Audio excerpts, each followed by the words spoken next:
ఒకరోజు లార్డ్ రామ చాలా బాధగా ఉన్నారు. అప్పుడే అది చూసిన చిన్న హనుమాన్, ఏమైంది స్వామి అని అడిగారు. రాముడు మెల్లగా చెప్పాడు, సీత కనిపించట్లేదు అని. అది విన్న హనుమాన్ వెంటనే ఇలా అన్నారు, ప్రభు, నేను సీతామాతను వెతకడానికి వెళ్తాను అని. అంతే, అతను రెడీ అయ్యాడు.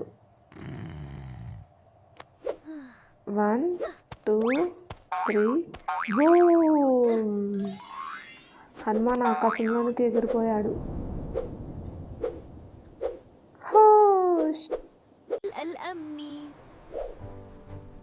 అలా ఎగురుతూ ఎగురుతూ సముద్రాలన్నీ దాటాడు. చివరికి ఒక చెట్టు కింద సీతాదేవిని చూశాడు. సీత కనిపించింది అని హనుమాన్ ఆనందంతో నవ్వి సీతామాత దగ్గరికి వెళ్ళారు. వెళ్ళి గౌరవంగా చేతులు జోడించి నమస్కరించాడు సీతామాతను. నమస్కారం మాత అని చెప్పాడు.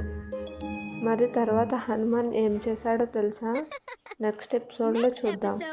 Thank you for watching.